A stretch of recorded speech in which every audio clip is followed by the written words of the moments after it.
este aumento de peso que ocurrió con los pacientes durante la cuarentena, más que con la pandemia, ha sido por el hábito de picar entre horas. Y este aumento de peso se vio en un British Medical Journal, lo que vieron que más o menos el 50% de la gente aumentó más o menos de 1 a 3 kilos más 3 que 1.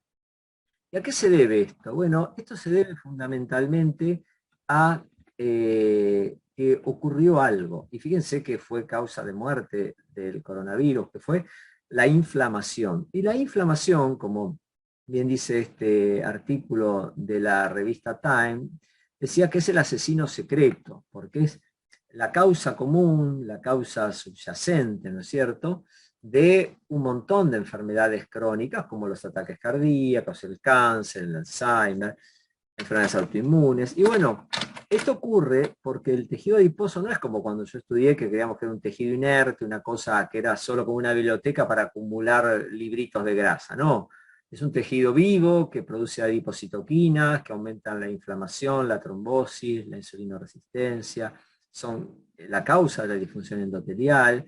Y la adiponectina, por otro lado, que produce todo lo contrario, ¿no es cierto?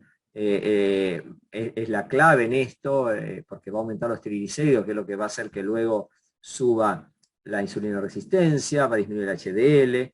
Entonces, estamos parados en una circunstancia que este aumento de peso con este aumento de grasa corporal es el problema.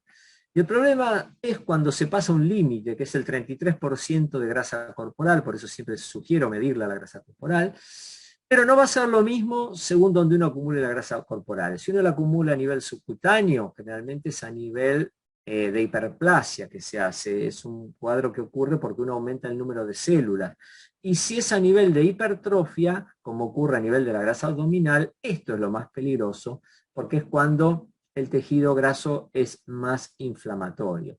Entonces, cuando se produce ese aumento de grasa corporal por encima del 33%, se produce lo que es la pérdida de ese equilibrio, porque el tejido adiposo es un buffer inmunológico que cuando está en cantidad suficiente, menos del 33%, es un tejido no inflamado, pero cuando va aumentando su tamaño, ¿no es cierto?, ¿qué ocurre? Empieza a haber un switch, cambian los macrófagos, que de por sí están en gran cantidad en el tejido adiposo, pasan de su forma no inflamatoria, de su forma M2, a su forma M1 principalmente inflamatoria. Y esto conlleva al aumento de citoquinas inflamatorias como la interleuquina 1, 6, factor de necrosis tumoral.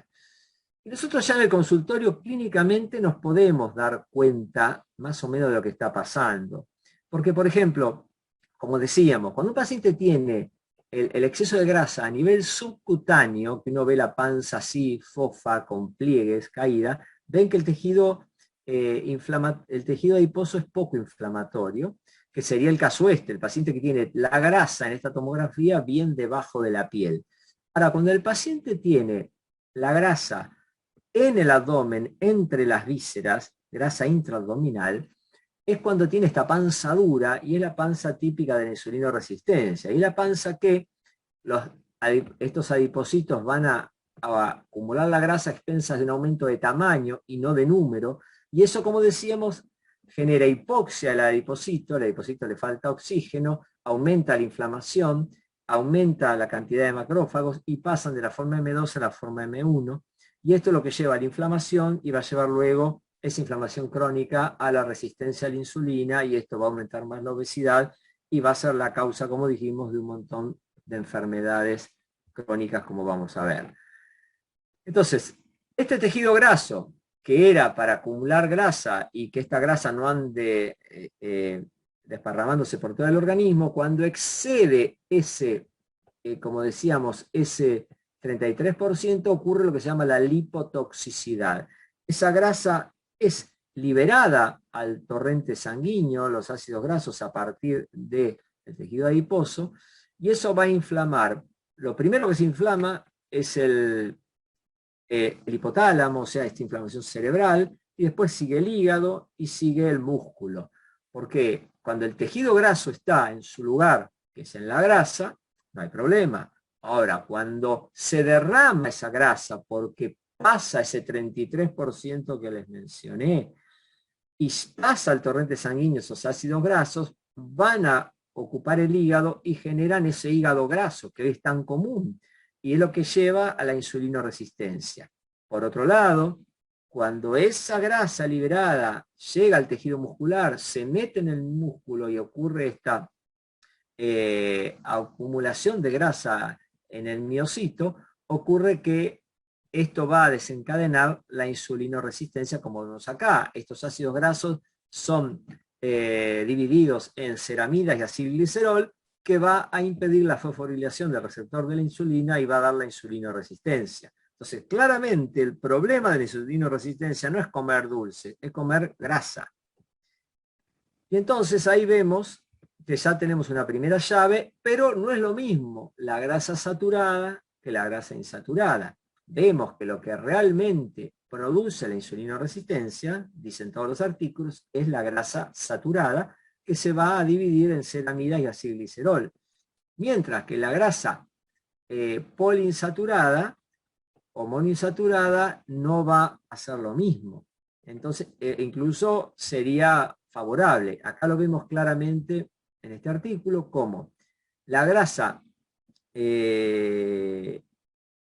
monoinsaturada, claramente, como el omega 3, y los ácidos grasos beneficiosos de cadena corta, como es el butirato, que es producido por las bacterias del intestino, va a mejorar la inflamación, nos va a proteger de las alteraciones metabólicas, enfermedades cardiovasculares, obesidad, cáncer, diabetes. Mientras que la grasa omega 6, que está en la grasa animal y en los aceites vegetales, y las grasas trans, y la grasa saturada, es lo que va a llevar a la insulinoresistencia y obviamente a las alteraciones metabólicas y a las enfermedades crónicas no transmisibles como obesidad, cáncer, diabetes y otras.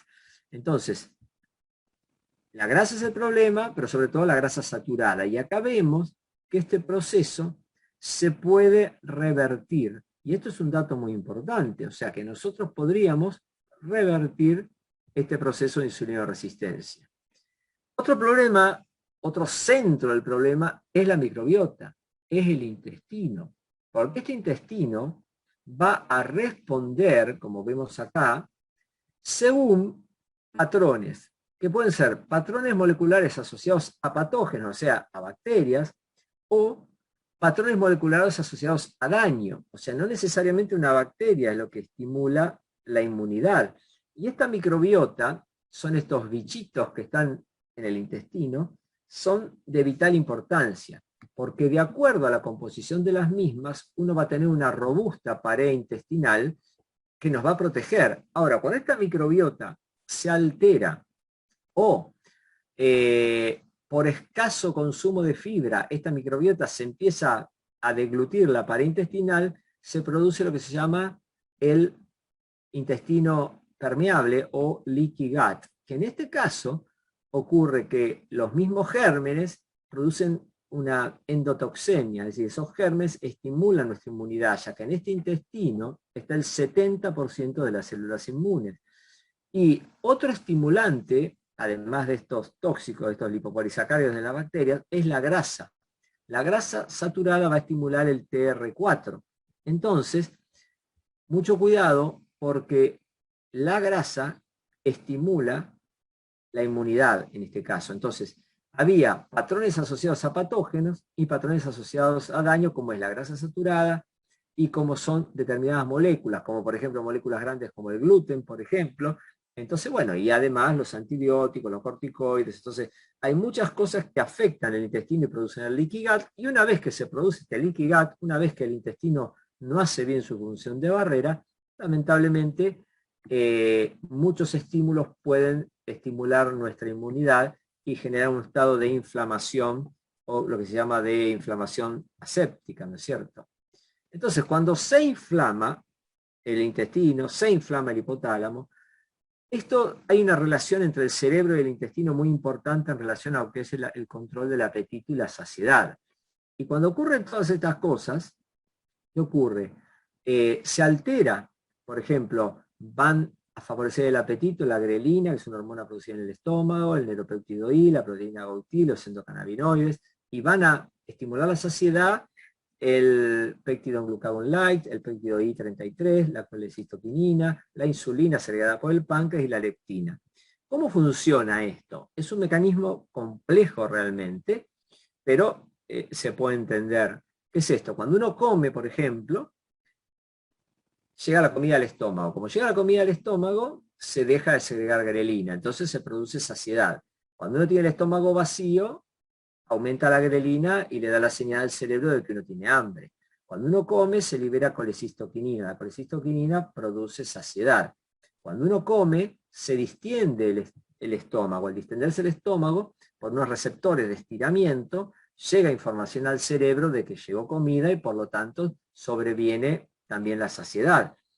Ahora bien, cuando el alimento pasa a la sangre y eleva la glucemia y se libera la insulina segregada por el páncreas va a dar otra señal al cerebro de saciedad. Y cuando ese alimento llega como glucemia y la insulina hace que ingrese a la célula y entre la célula grasa como glicerol y triglicéridos, ¿qué va a ocurrir? Bueno, ahí la leptina va a informar también al cerebro de que hay alimentos y que sobreviene la saciedad. A su vez esos alimentos cuando llegan al intestino se produce el péptido I y el péptido glucagon light y van a dar la información de que llegó alimento y sobreviene la saciedad. Entonces es un mecanismo totalmente que se alimenta y se inhibe y se estimula de acuerdo a la ingesta de alimentos. ¿Qué ocurre? El problema es cuando esto se desequilibra, cuando ocurre un desbalance. Por ejemplo, cuando ocurre la resistencia a la insulina. ¿Qué es esto? La insulina aumenta, pero el cerebro, que es donde ocurre primero la resistencia a la insulina, el hipotálamo, no sensa ese aumento de insulina. Entonces, por más que el individuo haya comido, sigue teniendo hambre. Y lo que va acompañado de la insulinoresistencia es la leptinoresistencia. Entonces, cuando el organismo llega alimento a la grasa y libera leptina, el cerebro tampoco responde a ese estímulo. Entonces vamos a ver que en estos individuos hay una insulinoresistencia y una leptinoresistencia. Entonces es de vital importancia comprender estos mecanismos centrales y además hay mecanismos periféricos, como vemos. Hay un mecanismo de glucorregulación y esto va a depender de la masa muscular que haya o la masa grasa de un individuo. Cuanto más masa muscular y menos masa grasa, mejor el organismo va a tomar esa glucosa de la sangre y va a haber una mejor glucorregulación. Ahora, cuando hay más masa grasa, hay menos extracción de glucosa de la sangre y entonces esto hace que la glucosa permanezca alta, que aumente la insulina y favorece la insulinoresistencia.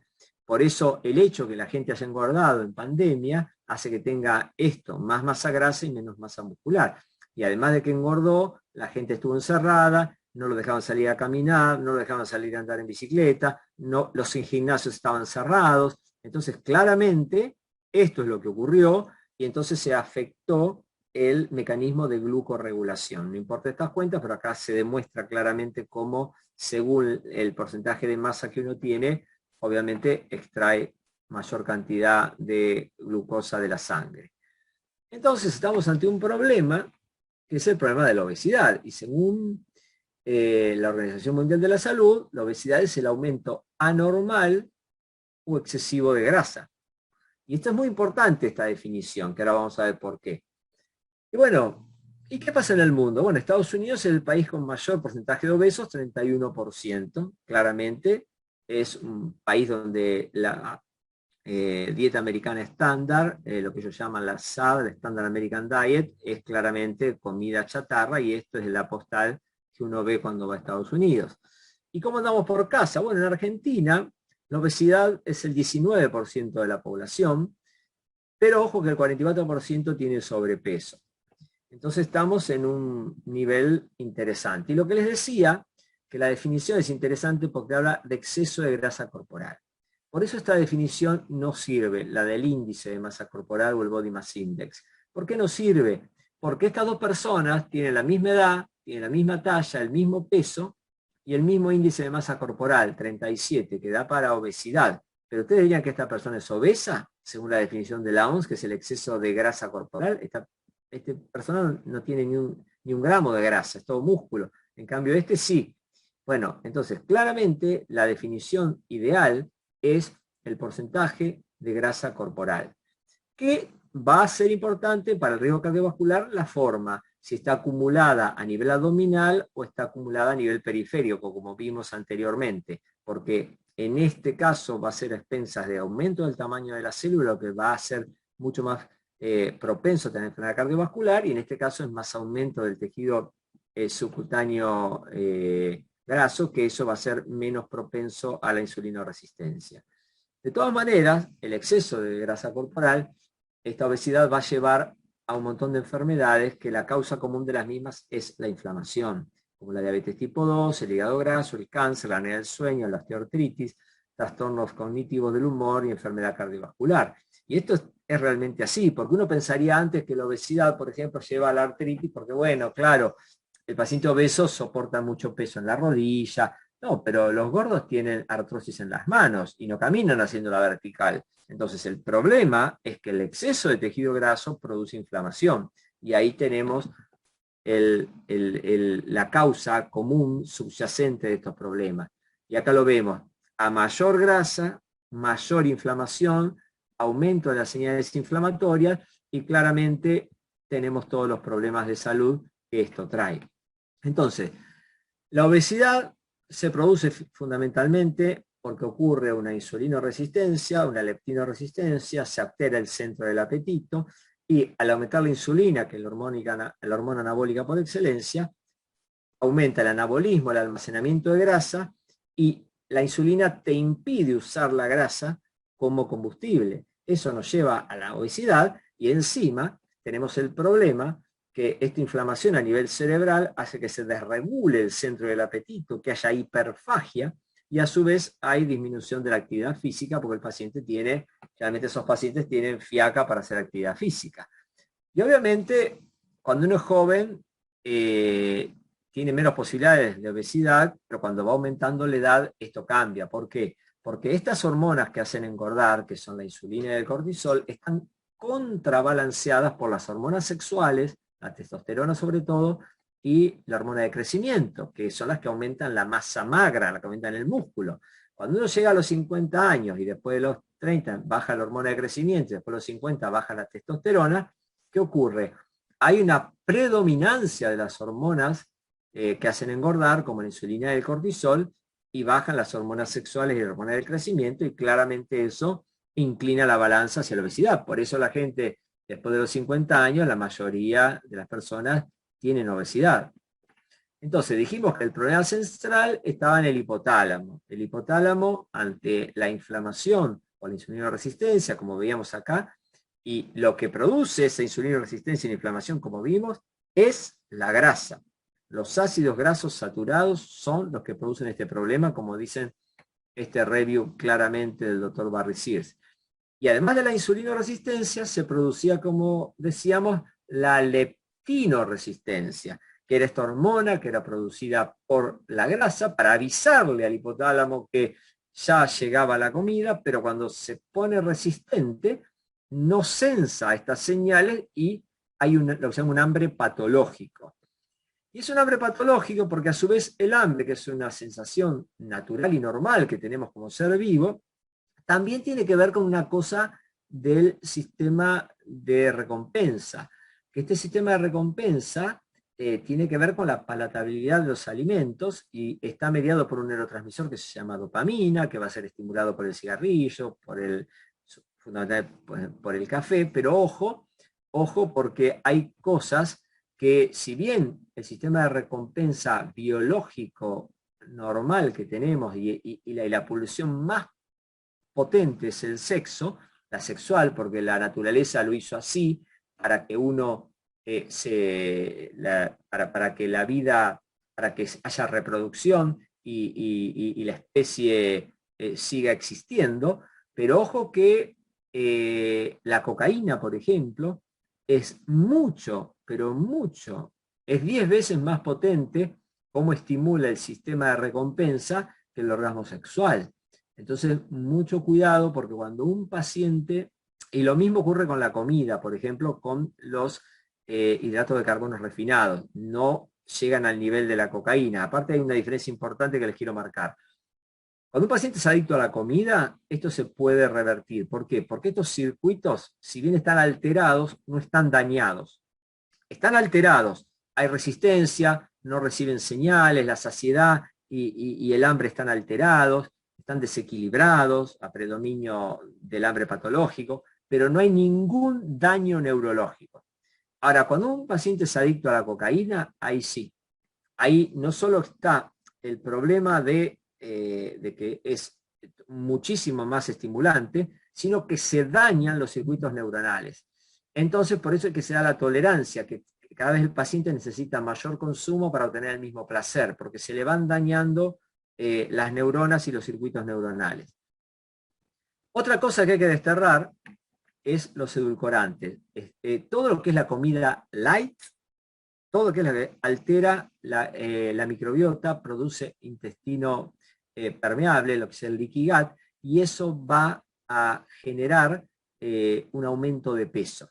Entonces, claramente los edulcorantes aumentan de peso. Entonces, no hay que usar edulcorantes artificiales. El mecanismo por el cual genera el aumento de peso, como ven acá en este trabajo, ganancia de peso claramente, ganancia de peso dan, es porque alteran la microbiota. Ese es el mecanismo.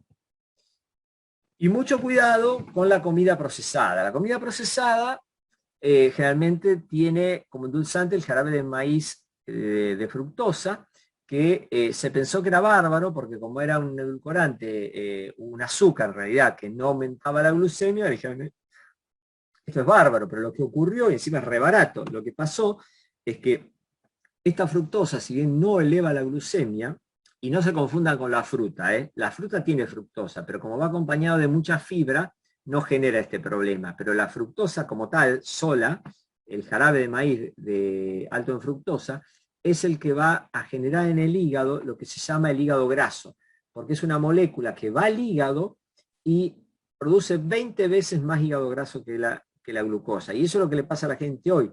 Produce una gran insulinoresistencia, porque cuando el hígado se llena de grasa dijimos que daba insulinoresistencia, y el problema es que toda la comida procesada, todas las gaseosas, las golosinas, todo, absolutamente todo lo que tiene como endulzante es jarabe de maíz de alta fructosa.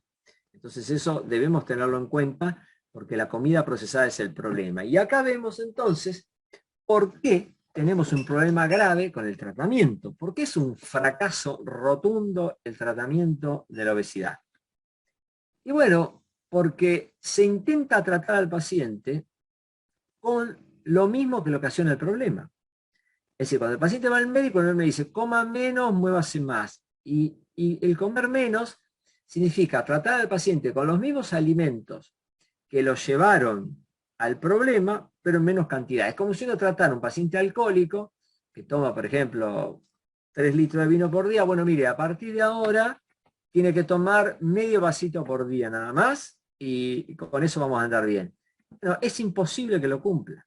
Por eso la gente fracasa, por eso el paciente fracasa, porque le da una dieta restrictiva, hipocalórica, el paciente lo hace un tiempo cuando puede, baja y después sube más de lo que bajó. Y eso le pasa a todos los pacientes. Por eso es un fracaso, y el fracaso es el de la restricción calórica, porque le damos lo mismo que le genera el problema. Y no estamos reeducando el sistema de recompensa, que es el problema. No estamos reeducando el hambre patológico. Y ahí está el problema. Esto se vio en este estudio, en el estudio Luca Health, en el cual son 2.500 pacientes que lo que se quería hacer era que con una dieta hipocalórica de 1.200 a 1.800 calorías, los pacientes bajaran más o menos un 7%. Eso es lo que se considera que un tratamiento es exitoso. Bueno, a los 10 años, a los 9,6 años lo suspendieron. ¿Por qué? Porque de arranque todo lindo, mirá cómo bajó el peso. Pero con el tiempo nadie bajaba más de un 2%. Entonces fue un fracaso total. Un fracaso total. Lo mismo con la circunferencia abdominal y lo mismo con la hemoglobina glicosilada. Es decir, de entrada todos los parámetros fueron fabulosos. Ahora, con el tiempo, no. Y se vio en un estudio comparado de dietas, diferentes dietas de moda que hay, que después del año todo el mundo fracasaba. Es decir, lo máximo que vos podés lograr es que hasta el año un paciente te baje de peso y ande bien. Después vuelven a lo mismo. Entonces es importante tener en cuenta que la madre de los problemas, como dijimos, son los alimentos procesados, ricos en grasa, ricos en azúcar, ricos en sal. Entonces la Organización Panamericana de la Salud habló del sistema NOVA de alimentos, que habla de alimentos sin procesar, alimentos con ingredientes culinarios procesados, alimentos procesados y ultraprocesados. ¿Cómo podemos saber nosotros si un alimento es procesado? Bueno, yo les doy un truco. Hay varios acá en esta tabla, pero a mí me gusta el del sodio. Vos compras un paquete de galletitas y te dice, bueno, la porción son 4 galletitas que son 100 calorías, supongamos. Bueno, lo que uno tiene que ir a mirar es la cantidad de sodio que tiene por kilocaloría. Si en la tablita dice porción 5 galletitas, 100 calorías, cuando uno mira sodio tiene que decir 100 miligramos o menos. Si donde dice sodio dice, que generalmente es así, dice 340, eso es procesado. Todo alimento que diga que tiene HAF, jarabe de maíz, alta fructosa, es procesado. Todo alimento que tiene grasa trans, que dice grasa hidrogenada, eso es procesado. Entonces, no hay que comer ese tipo de alimentos. Entonces, la propuesta para bajar realmente de peso y curarse este problema es comer alimentos no procesados, que son altos en azúcar y grasas, pero no pasar hambre, porque si el paciente pasa hambre y hacemos una dieta restrictiva, no la cumple. Y hay que tratar al principio de evitar los grandes eventos sociales, los banquetes. Bueno, ahora están medios, ¿no es cierto?, distanciados de eso, pero en los grandes casamientos, el buffet froid, la mesa de dulce, bueno, eso es un problema para el paciente obeso porque es como una tentación irresistible. Pero fíjese qué interesante este artículo de la revista Lancet de 2019, que fueron 195 países, casi 30 años de seguimiento, 27 años, en los cuales se vio que el factor de riesgo más importante de muerte es la alimentación. Y se vio que en el año 2017 hubieron 11 millones de muertes y que más importante que lo que uno come que está mal, diríamos, por ejemplo, que uno ingiera mucha sal, o mucha grasa saturada o mucha grasa trans, el factor más importante era el déficit de ingesta de fibra.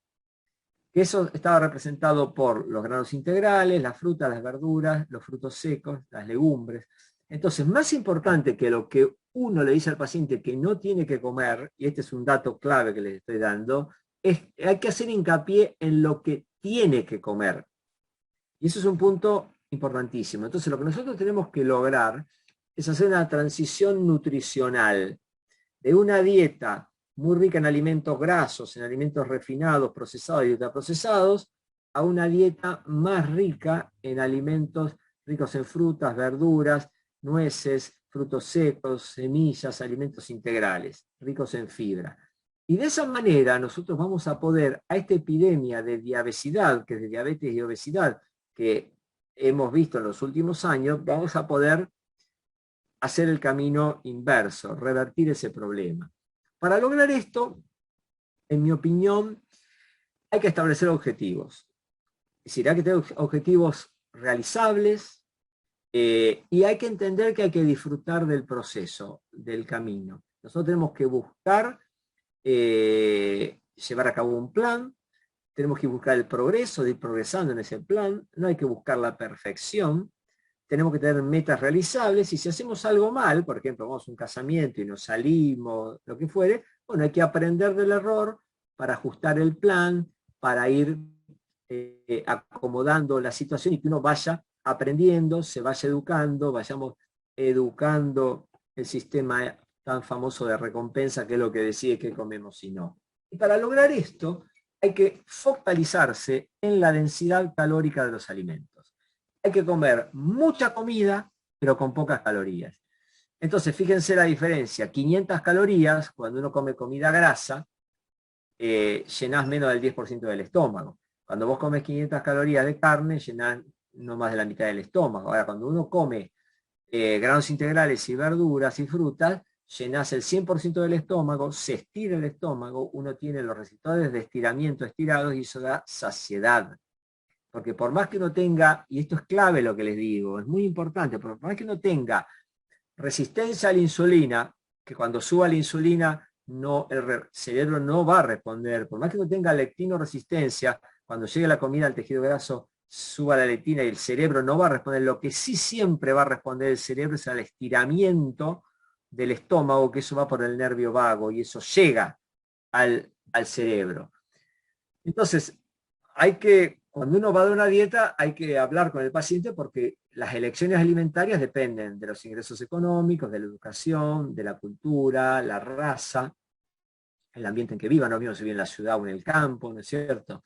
Del marketing al que esté sometido el paciente, de las decisiones de nuestro gobierno, de qué cosas fomente y qué no, de la industria alimenticia, de las creencias religiosas, y de los conocimientos y la educación que el paciente tenga en la alimentación. De todas maneras, siempre llevamos la de perder, porque los gobiernos con guías alimentarias y demás no tienen un poder económico de penetración en la población, habría que educar en el colegio y no se hace, mientras que, fíjense qué ridiculez, hacen un día de kiosco saludable en los colegios, cuando tendrías que hacer los 7 días saludables, que es 6 días comes mal y un día comes bien, es todo al revés.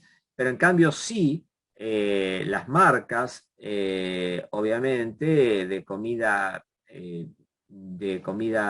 chatarra, obviamente, invierten mucho dinero, las marcas de gaseosas, en hacer propaganda muy importante, que eso a los niños y a la gente les llega y tiene mucho más penetración que cualquier decisión de gobierno.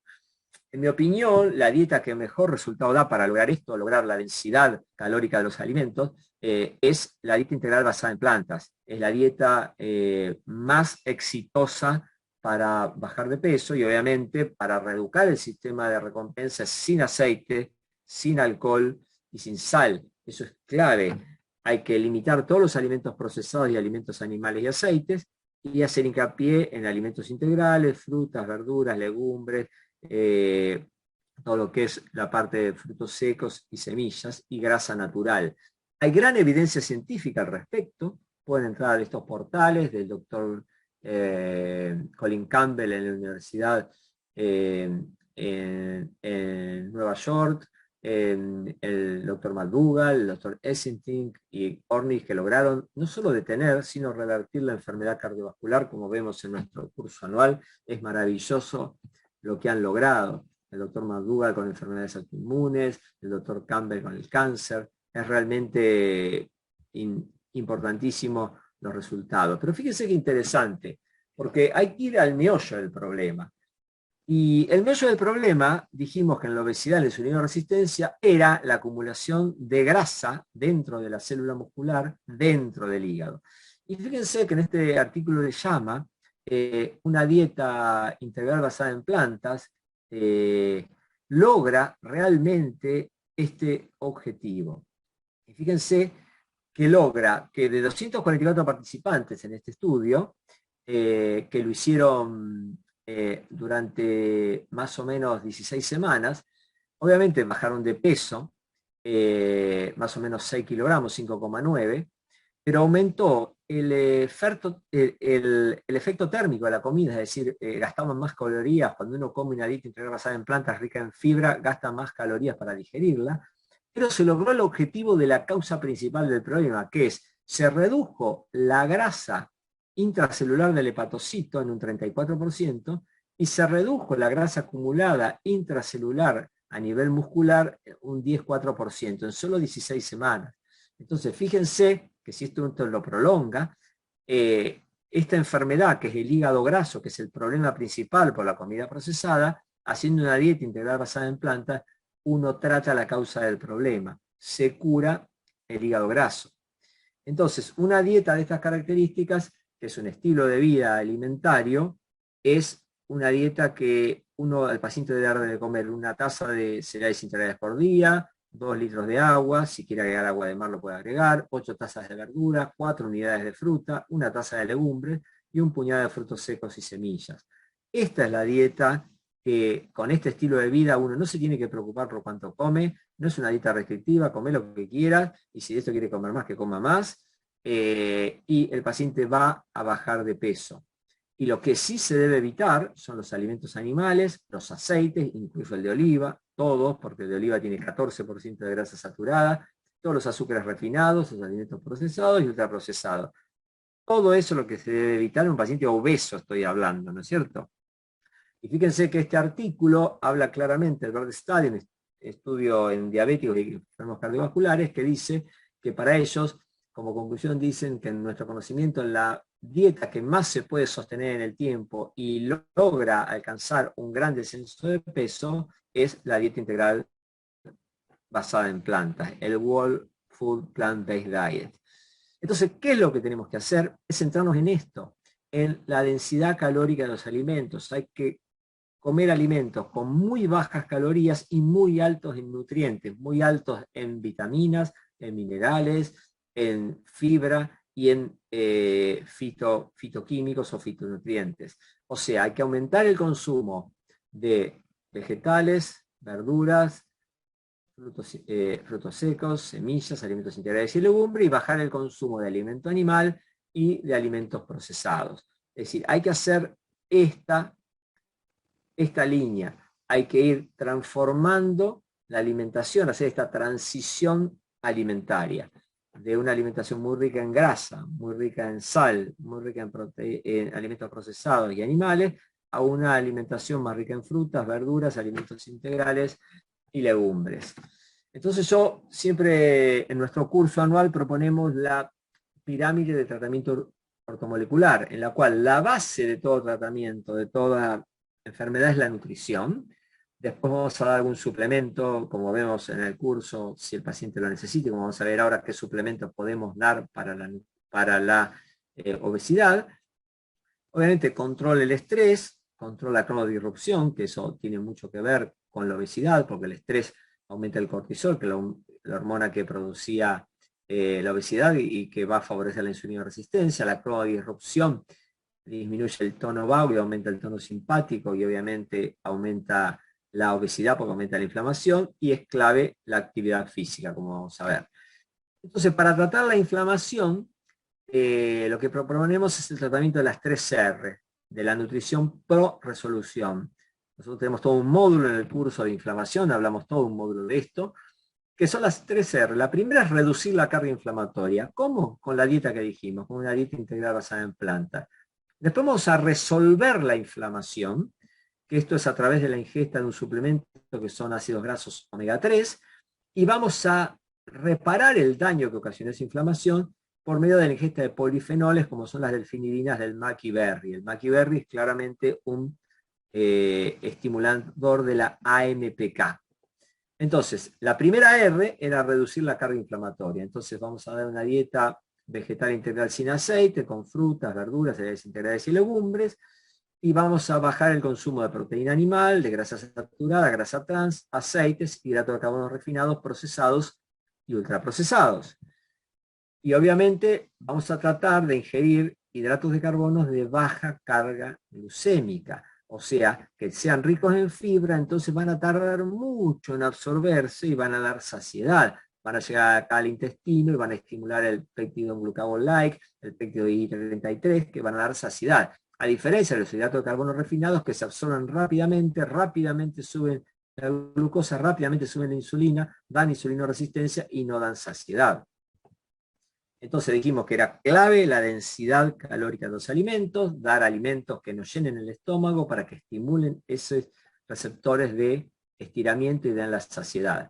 Y fíjense que este artículo de New England Journal of Medicine, que es una de las mejores revistas médicas y más serias del mundo, habla que las medidas de estilo de vida, como estamos hablando, que es esta pirámide de tratamiento ortomolecular, como es la nutrición, la actividad física, es mucho más efectiva que la metformina para tratar a pacientes diabéticos con insulinoresistencia. Fíjense, el cambio de estilo de vida fue mucho más efectivo que la metformina. ¿Ven?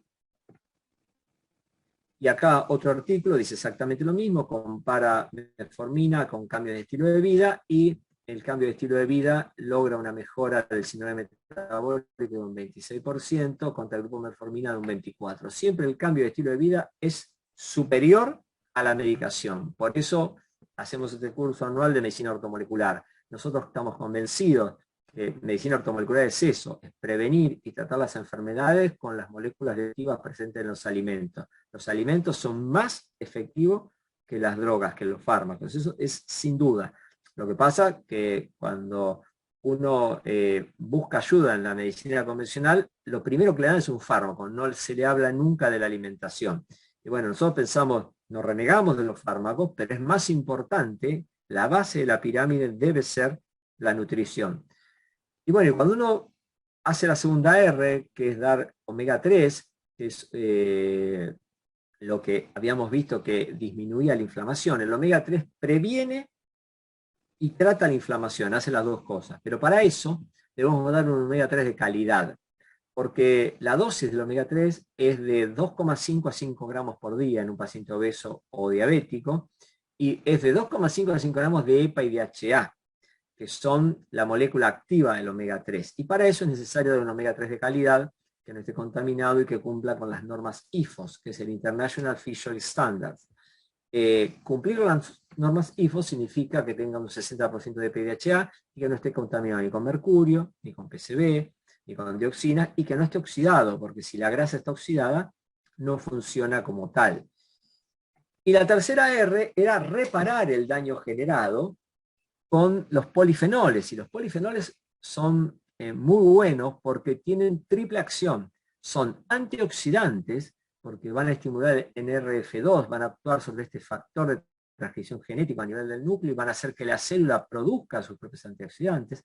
Son antiinflamatorios porque van a inhibir al factor de transcripción genético NF-kappa beta, y son antienvejecimiento y estimulan lo que es clave, que es la AMPK. Y estimular la AMPK, que le estimulan las delfinidas del maquiberry, el cacao amargo, el epigalocatequina galato del té verde, la quercetina de la manzana y la cebolla, y la curcumina de la cúrcuma, es estimular la AMPK.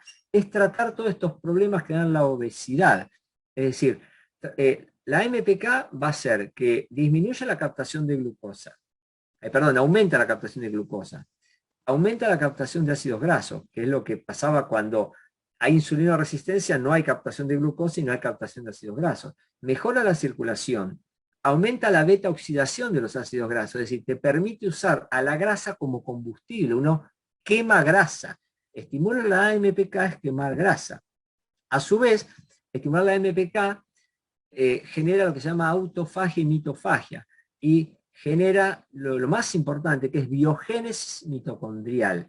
Hace que en las células se fabriquen nuevas mitocondrias, que eso va a dar la energía necesaria para reparar todos los procesos dañados. A su vez disminuye el colesterol, disminuye el glucógeno, disminuye la resistencia a la insulina, disminuye el crecimiento tumoral y la inflamación. Y dijimos que la inflamación era la causa principal de todo este problema, era la causa subyacente del problema. Entonces, estimular la MPK es clave. Entonces, ¿qué cantidad necesitamos? Bueno, si queremos que el polifenol tenga una acción antioxidante, con 0,5 gramos por día estamos. Si queremos que sea antiinflamatorio es 1 gramo, y como efecto anti-aging o estimulante de MPK es necesario 1,5 gramos por día. De las sustancias polifenoles, el más potente de todos es el maquiberry, las delfinidinas del maquiberry. Si bien hay otros como el amol, el sauco, los arándanos, el acai, el goji, el maquiberry es el más potente. Se pueden conseguir en el mismo fruto o en medio de suplementos liofilizados como estos, que son muy confiables y de muy buena calidad. Es decir, el liofilizado es un proceso por el cual se le quita el agua al fruto, y esto se hace a baja temperatura y a baja presión para que no pierda sus propiedades, que por ejemplo se pierden si uno los calienta. La dosis es de 1 a 1,5 gramos como dijimos. Los polifenoles más importantes son la epigalocatequina del té verde, las delfinidas del maqui, la quercetina de la cebolla y de la manzana, y la curcumina de la cúrcuma. Entonces fíjense qué interesante, acá el maquiberry por ejemplo, las funciones que tiene la delfinidina? Tiene actividad antioxidante, porque reduce el estrés oxidativo del LDL colesterol, que es el colesterol malo, reduce la glucosa en sangre, que es de lo que estamos hablando aquí, aumentan la función endotelial, a su vez mejoran la prevención de la trombosis, mejora la función endotelial, disminuye la agregadidad plateletaria, disminuyendo la trombosis, inhibe la inflamación porque inhibe la COX-2, inclusive a nivel de la piel, en este caso inhibiendo el NF-kappa-beta, en este caso se contrapone a la acción dañina de los rayos ultravioletas que estimulan claramente la inflamación de la piel y estimulan un sistema que se llama de las metaloproteasas que van a dañar el fibroblasto y a su vez inhiben los osteoclastos disminuyendo la osteoporosis. Fíjense todas las acciones que tiene un polifenol que, como dijimos, son antioxidantes, antiinflamatorios y estimulan la MPK. Obviamente, en un review acá de la Aristotelia chilensis, del MAQui, hablan que claramente tiene efectos protectores sobre la enfermedad cardiovascular, cáncer y diabetes, todo relacionado con la insulinoresistencia. Y que cuando uno evalúa estos liofilizados, acá tiene un artículo, claramente se pueden utilizar, porque a veces los suplementos no son buenos, pero en este caso, este artículo muestra, es de acá del 2020, cómo los suplementos liofilizados, el proceso de secado y liofilizado, mantiene la actividad antiinflamatoria y las actividades antidiabéticas del Maqui Berry. Acá más evidencia científica de que el Maqui Berry lo que hace es disminuir la glucosa postprandial porque disminuye por 3 mecanismos, que hay un montón de artículos que lo dicen, disminuye la absorción de la glucosa a nivel intestinal. De esta manera disminuye el aumento de la glucemia y la insulinoresistencia. Entonces, mi plan para darle polifenoles a un paciente, yo les trato de dar todos, hago el tratamiento de las 3R, le doy la dieta integral basada en plantas, le doy omega 3 a dosis de 5 gramos de PDHA y le doy curcumina. La curcumina la mezclo con jengibre y con pimienta negra, que son muy buenos antiinflamatorios. La pimienta negra lo que hace es aumentar la disponibilidad de curcumina 2000 veces, por lo tanto doy una cucharita, media cucharita de curcumina 2 veces al día con un poco de pimienta negra y un cuarto de cucharita de jengibre. Eso hago que el paciente lo ponga, por ejemplo, en una preparación, en cualquier comida, no que la cocine y la caliente, sino después de hecha la comida que lo ponga. También se puede poner con un jugo de fruta, si quieren, con un batido, que tome té verde, que coma no menos de una manzana por día con cáscara y una cebolla por día. Y las delfinidinas, ahí se nos complica un poco, porque conseguir Maqui Berry es difícil. Se lo doy generalmente en un extracto liofilizado, como puede ser el Maqui Sawell, que es de fácil de conseguir y de muy buena calidad. Y también una pizquita de cacao amargo, que eso viene muy bien, porque tanto el Maqui Berry como el cacao amargo son muy buenos los polifenoles para protegernos del leaky gut, además del estímulo de MPK y demás. Y por último, nos queda la actividad física, que es fundamental para el descenso de peso porque aumenta el gasto energético basal, disminuye el apetito, la actividad física, retarda la evacuación gástrica por aumento de la colecistoquinina. Obviamente hay que hacer ejercicio con peso, además de ejercicio aeróbico, porque hay que aumentar la masa magra, hay que aumentar la masa muscular. ¿Se acuerdan de lo que les dije de la glucorregulación? Y así de esta manera disminuir la masa grasa. Y a su vez, de esta manera disminuimos la insulinoresistencia.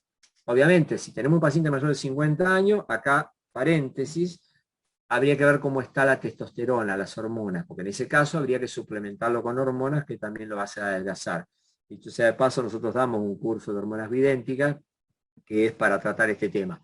En líneas generales, esto es lo que va, pero ojo, que a veces un síntoma de déficit de testosterona es el aumento de la insulinoresistencia y la baja en la masa muscular, en la masa magra.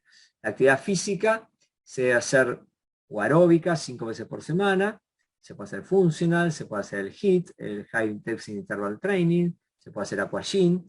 Lo que ustedes tienen que buscar es que la actividad sea adaptada al paciente, hay que hacer lo que haga. Por ejemplo, si un paciente es muy gordo y camina y le duele todo, que haga bicicleta o que haga aquagym, porque en el agua uno pesa el 10% de su peso. Entonces un paciente de 100 kilos en el agua pesa 10 kilos. Entonces el paciente haga un flota y camina de lado a lado de la pileta durante media hora, y el paciente caminó y no se dañó las articulaciones.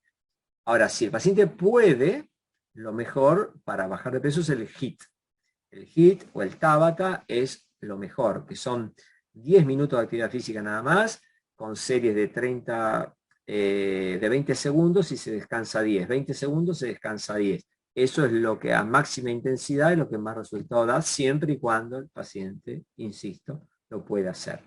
Entonces el plan para obesidad, para terminar, sería una dieta integral basada en plantas, sin sal, sin aceite y sin azúcar.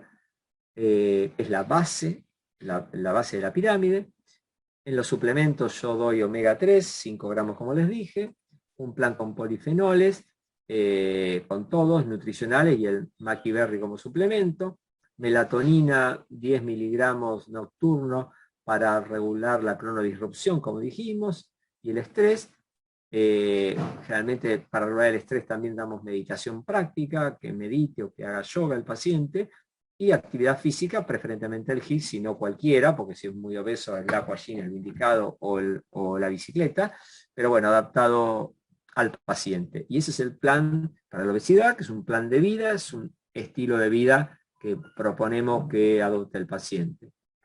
Les agradezco mucho vuestra presencia, y ya les digo que estamos ya por terminar nuestro curso anual, y ya para el año que viene tenemos programado otro, y si a alguno le interesa puede preguntar. Damos un curso anual de nutrición en ortomolecular y nutrigenómica, el cual lo doy yo, pero está la participación especial del doctor Barry Sears, que es uno de los que más sabe de inflamación en el mundo. El doctor en Estados Unidos es el director del Inflammation Research Foundation Institute, donde su instituto ha abocado a la investigación de la inflamación. Y el doctor ya estuvo 2 veces con nosotros y va a estar una vez más después del próximo módulo, que vamos a ver todo lo que es la parte de enfermedades articulares y enfermedades autoinmunes, que acá hay mucho para hacer con la nutrición. Y bueno, el doctor Barry Silva está invitado después en la charla de consulta. Y después nos queda el último módulo, que es de nutrigenómica, es decir, qué podemos hacer nosotros con la nutrición para modificar la expresión genética de un individuo. Y bueno, después ya tenemos programado un curso especial, un taller práctico de hormonas bioidénticas para el 27 de noviembre, sábado 27 de noviembre a las 9:30 horas. Es un taller práctico, previamente hay que hacer el curso, que se hace grabado para que cada uno lo haga con el tiempo, con sus tiempos, pero hacemos un taller bien práctico porque siempre nos piden esto, porque hay muchos cursos de hormonas y los alumnos no se animan a tratar ningún paciente porque sienten que no están capacitados para eso. Bueno, acá les demostramos que sí están capacitados y que se puede tratar perfectamente un paciente, y tanto bien uno le hace a un paciente cuando tiene un déficit hormonal y uno repone esa hormona faltante.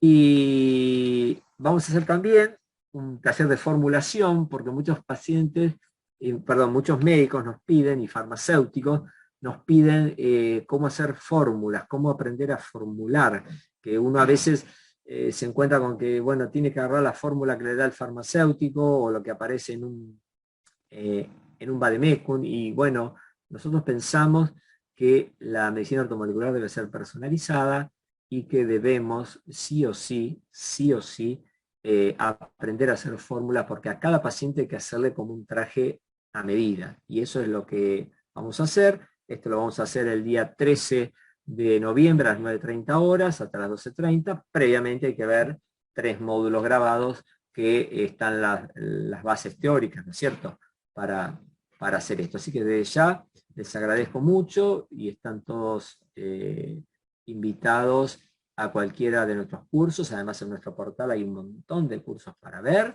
Y bueno, si alguien quiere hacer alguna pregunta en el chat, podemos verla ahora, unos 5 minutitos, de si hay alguna pregunta especial que quieran hacer.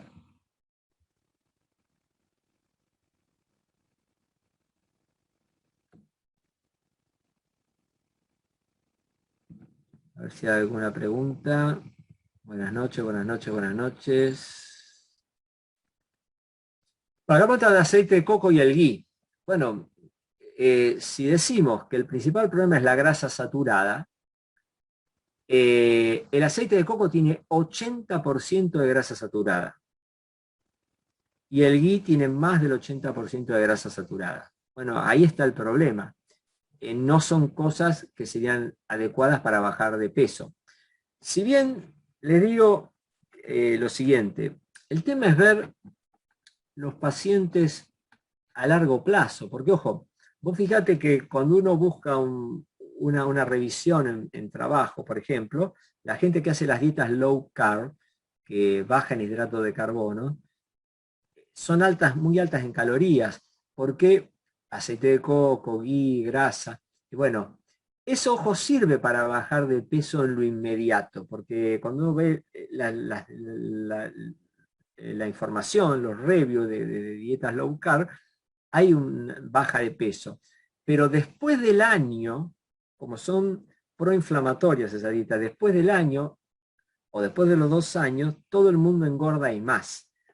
Primero porque no se pueden sostener en el tiempo, y después porque no hay ningún trabajo disponible a la fecha, como yo les mostré, trabajos de 27 años, 30 años, ustedes lo acaban de ver, 30 años son los trabajos. Ahora, no hay ningún trabajo de una dieta low carb, y mucho menos de una dieta keto, que es una dieta low carb en ketosis, que prácticamente no existe eso, porque nadie la cumple, por eso no existe, no es que no se pueda hacer.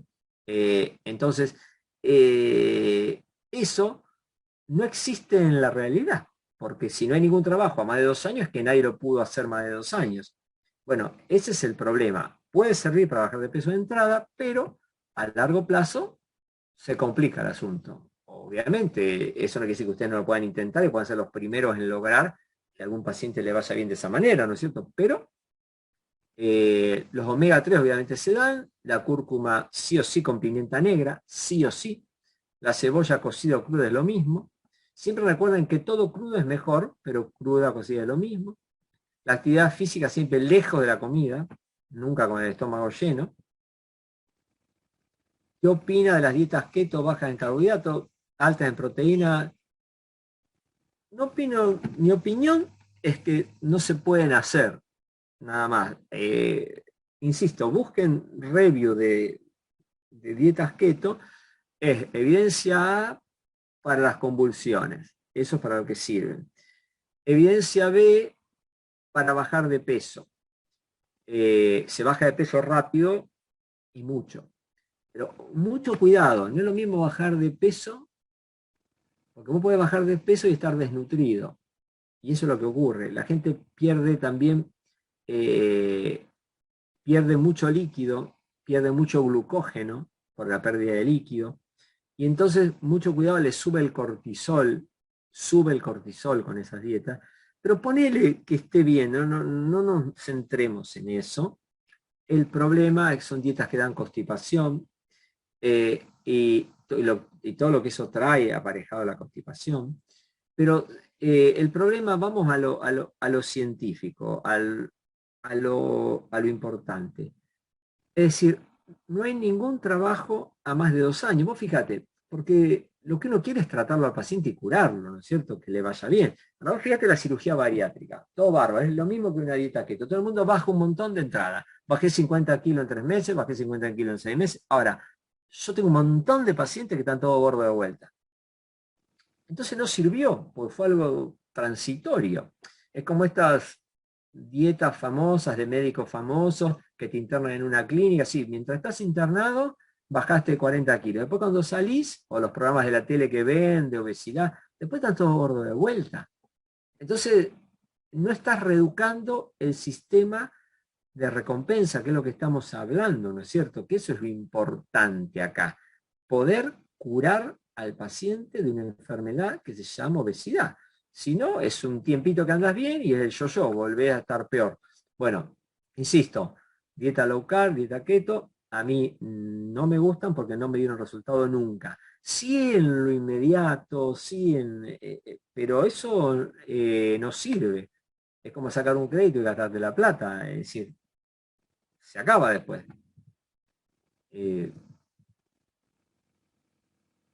Pero bueno, nada, yo lo que le hablo es desde mi punto de vista. Yo pasé por todas las dietas. Aparte las hice yo para probarlas. Hice dietas tipo el South Beach, dieta de la zona, dietas paleo.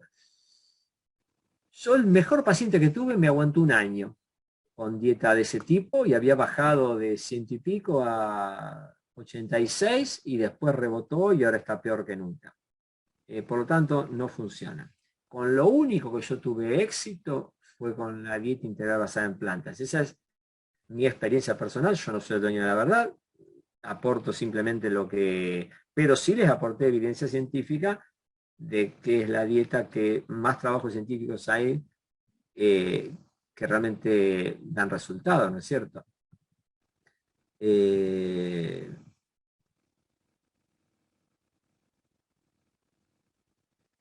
a ver si hay alguna otra pregunta.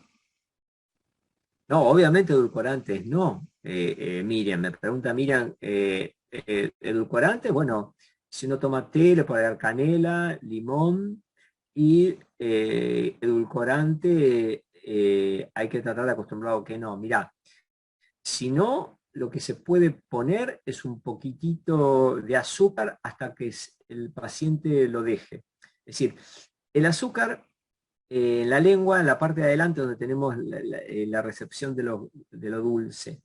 Entonces enseguida lo sentís. Entonces no hay que poner mucho azúcar. Poniendo un poquito, el paciente ya lo siente. Entonces negociás que si el paciente pone una infusión, no puede tomarla sin azúcar, pobre, porque no puede, negociás una pizca de azúcar, o que de entrada le ponga 2 cucharitas, total serían 4 cucharitas al día nada más, que no es nada. Después que le ponga 1,5 cucharitas a partir del otro mes, después que le ponga 1 cucharita, después que le ponga media, hasta que la suspende.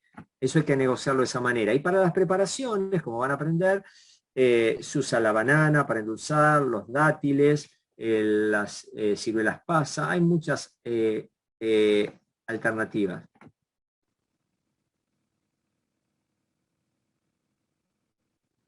A ver, acá no entiendo qué me dicen de la experiencia personal. Eh,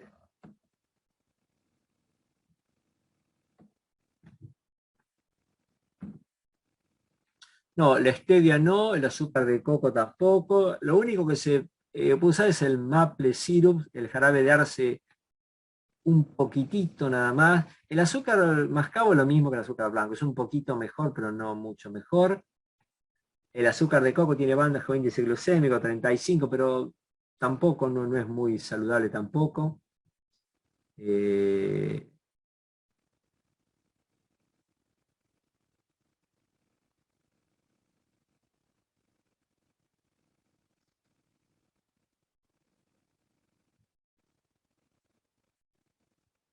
Y la stevia es un procesado, igual que algunos hablan del eritritol, por ejemplo. El eritritol también es un procesado. Hay que tratar de evitar lo procesado, eso es lo que yo les aconsejo. Si estamos hablando de un obeso que no quiere reeducar el sistema de recompensa, ¿no es cierto? Porque si no se te hace adicto a otra cosa, y ahí tenemos el problema.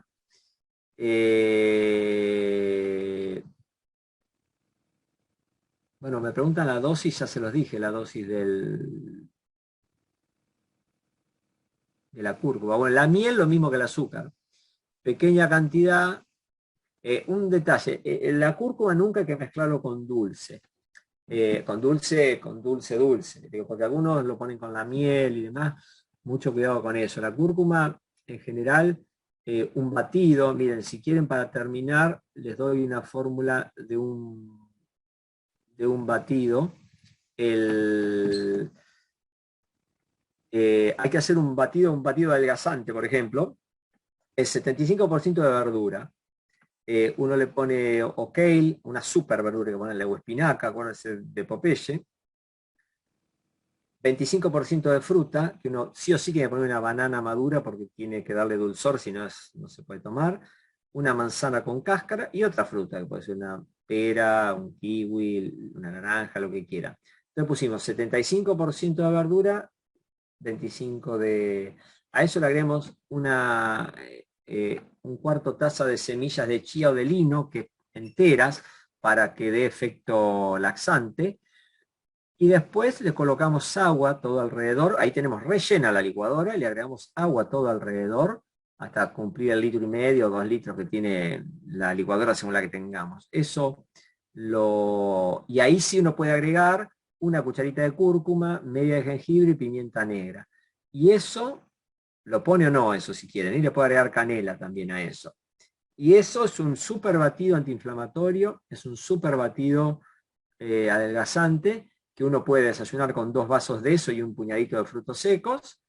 Y además lo va tomando a lo largo del día. Es un jugo detox, un jugo no, un batido detox que da grandes, pero grandes resultados. Nosotros cuando damos la charla de obesidad les doy un montón de fórmulas de batido. Acá le doy un batido simple, básico, pero bueno, los batidos son de gran utilidad. Bueno, muchas gracias por haber estado hoy aquí. Somos Homol, estos somos para el que no nos conoce. El que nos conoce, bueno, un gusto que nos haya escuchado de vuelta. Y comuníquense con el portal según esté interesado. Estamos terminando nuestro curso anual y las 3 cosas que nos pidieron las vamos a hacer. Vamos a hacer el taller de formulación para farmacéuticos de una mañana, un sábado. Vamos a hacer el taller, que es a la carta eso, ¿eh? Los farmacéuticos piden lo que quieren y hablamos de lo que quieren. Vamos a hacer el taller de hormonas bioidénticas, que eso también nunca se dio en ningún lado, que es a la carta. Lo que piden, quieren ver un caso clínico así, resolvemos ese caso clínico. ¿Quieren otro caso clínico así? Resolvemos. Hasta pueden ser ustedes el caso clínico y traer análisis de ustedes para verlo. No hay ningún problema. Y vamos a hacer el de medicina estética ortomolecular. Así que, bueno, gracias a todos y nos estamos viendo. Que tengan muy, pero muy buen fin de semana.